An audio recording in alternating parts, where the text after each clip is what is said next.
तो चलिए दोस्तों, आज की इस वीडियो में कक्षा 9वीं के प्रश्नावली 10.1 न्यू एनसीईआरटी मैथ का क्वेश्चन नंबर हम लोग 2 करने वाले हैं। इससे पीछे की वीडियो में आप लोग क्वेश्चन नंबर 1 हम कंप्लीट करवाए थे। अगर नहीं देखें तो उसका लिंक हम नीचे डिस्क्रिप्शन बॉक्स में डाल दिए।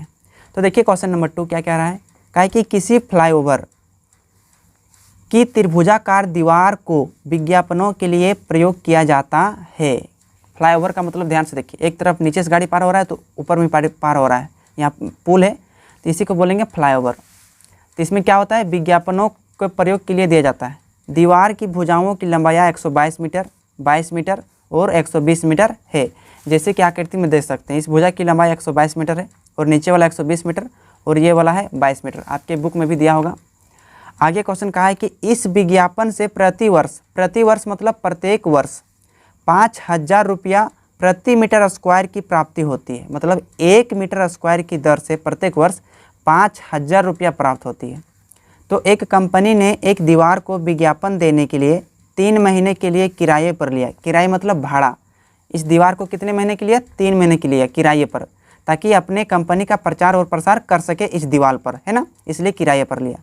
तो पूछ रहा है उसने कुल कितना किराया दिया। तो सबसे पहले निकालेंगे कि जो दीवार का क्षेत्रफल कितना है। अगर दीवार को देखेंगे तो इसकी भुजा है 22 मीटर, 120 मीटर और 122 मीटर। मतलब भुजाओं की लंबाई अलग अलग है। तो जैसे हम यहाँ दिया है कि पहला भुजा दिया गया है 122 मीटर। आप कुछ भी मान सकते हैं। हम पहला भुजा 122 मीटर मान लिए हैं। आप पहला भुजा को 120 मीटर भी मान सकते हैं, 22 मीटर को मान सकते हैं। दूसरा भुजा यहाँ पर क्या दिया है, हम मान लेते हैं 120 मीटर और तीसरा भुजा को मान लेते हैं यहाँ पर 22 मीटर। तीसरा भुजा को क्या मान लेते हैं हम, 22 मीटर मान लेते हैं, है कि नहीं। तो इस प्रकार से दिया गया। तो सबसे पहले इस दीवार का हम लोग क्षेत्रफल निकालेंगे। आपको याद होगा यह एक विषमबाहु त्रिभुज है, क्योंकि अलग अलग भुजा की माप है। तो सबसे पहले भुजाओं का माप मिला है, तो विषमबाहु त्रिभुज का क्षेत्रफल निकालने के लिए सबसे पहले हम एस का प्रयोग करते हैं। एस बराबर फॉर्मूला होता है a + b + c बटे 2। अब देखिए a मतलब पहला भुजा को क्या मान है 122, प्लस b मतलब दूसरा भुजा को क्या मान है 120, c मतलब तीसरा भुजा को क्या माने हैं 22। आप तीनों में से कोई वाला को भी पहला भुजा मान सकते हैं, इससे दिक्कत नहीं है। बटे 2, 122 और 120 जोड़ेंगे तो हो जाएगा 242, 242 और 22 जोड़ेंगे तो हो जाएगा आपका 264। और 264 को 2 से काटिए, 2 एकम 2, 2 एकम 2, फिर 2 तिया 6 और 2 दूनी 4, 132 आएगा। यानी 132 दूनी 264 होता है। तो यहाँ पर मीटर है तो यहाँ मीटर निकल गया। यानी एस मतलब सेमी पेरीमीटर, यानी त्रिभुज का अर्ध परिमाप एस निकल गया। तो इसका क्षेत्रफल निकालने के लिए हेरोन का सूत्र का प्रयोग करते हैं। तो यहाँ लिखेंगे इसीलिए हेरोन के सूत्र से आपको हेरोन का सूत्र याद होगा। क्या होता है, √S × S - A × S - B × S - C। ये हेरोन का सूत्र होता है फॉर्मूला। S का मान तो हम निकाल चुके हैं 132, तो यहाँ रखेंगे 132 इंटू फिर S - A मतलब 132 - A मतलब पहला भुजा क्या माने थे, देखिए 122, तो यहाँ लिख देंगे 122। फिर S - B, S का मान है 132 माइनस B का मान माने थे हम 120 इंटू फिर S - C, S का मान तो निकला 132 और C का मान निकला हम माने थे 22। अब चलिए सबसे पहले इसको ब्रैकेट के अंदर इसको हम सॉल्व कर लेते हैं। अगर 132 का 132 यहाँ पर देखें तो इसको बाहर जैसे का तैसे रखने देंगे। 132 में 22 जाएगा तो बचेगा आपका 10 बचेगा। यहाँ देखिए 132 में 120 जाएगा तो आपका बचेगा 12 और 132 में 22 जाएगा तो आपका कितना बचेगा 112 बचेगा। कितना बचेगा 110 बचेगा, 110 बचेगा। अब इसको हटा लिए। अब इसका हम लोग गुणनखंड कर देते हैं। आप गुणनखंड छोटे छोटे रूप में भी कर सकते हैं, बड़े बड़े रूप में भी कर सकते हैं, है ना। 132 को चाहे उधर तोड़ भी सकते हैं। देखिए 132 को हम शॉर्टकट में तोड़ देते हैं। 11 × 12, 11 × 12 करेंगे तो 132 आएगा। अब ये गुना 10 का 10 रहने देते हैं, ये 12 का 12 रहने देते हैं। 110 को कैसे तोड़ देंगे, 11 × 10, 11 दाएँ कितना होता है 110 होता है, टूट गया। आप छोटे छोटे संख्या के रूप में भी तोड़ सकते हैं।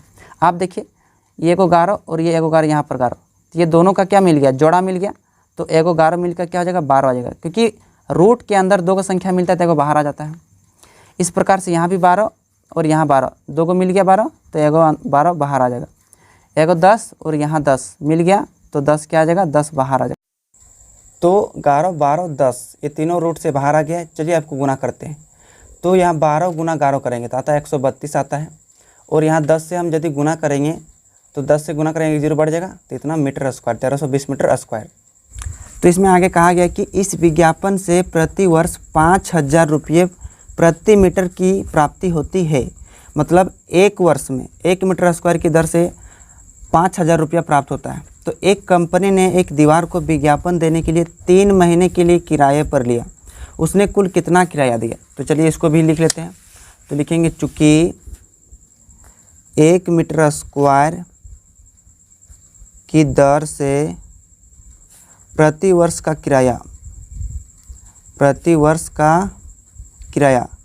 आप देखिए प्रति वर्ष मतलब प्रत्येक साल, तो कितना दिया, 5000 रुपया दिया। अब प्रत्येक साल दिया है इसलिए हम इसे 12 से भाग दे देंगे। क्यों? क्योंकि प्रति वर्ष का दिया है तो 1 मीटर स्क्वायर तो एक वर्ष का निकल जाएगा, इसीलिए हमको निकला है आंसर 1320 मीटर निकला है। तो 1320 मीटर की दर से प्रति वर्ष का किराया बराबर, तो क्या करेंगे, 5000 बटे 12 गुना 1320। अब हमको पूछा गया है कि 3 महीने के लिए, तो लिखेंगे 3 महीने का किराया बराबर 3 महीने का किराया बराबर, तो 5000 बटे 12 गुना 1320 गुना 3, क्योंकि 3 महीने के लिए दिया गया है। तो 3 एकम 3, 3 चौक 12, चलिए 4 से काटते हैं, 4 एकम 4 और 4 एकम 4, यहाँ कितना बचा, 1 बचा, 10 हो गया, 4 दूनी 8, कितना बचा, 2 बच गया, 4 पंजे 20, 0 का 0, तो ऊपर में बचा 125 0 और गुना 1320 बचा। अब इसको क्या करते हैं, मल्टीप्लाई कर देते हैं, 125 0 और 132 0, सॉरी 132 0, तो ये 0 से गुना करेंगे तो आपका 0 आएगा। फिर 2 से गुना करेंगे तो यहाँ 0, 2 पंजे 10, 2 दूनी 4 और 1 5, 2 एकम 2। फिर 3 से गुना करेंगे 0, 3 पंजे 15 के 5, 3 दूनी 6 और 1 7, 3 एकम 3। 1 से गुना करेंगे तो 0 का 0, 1 पंजे 5, 1 2 2, 1 एकम 1।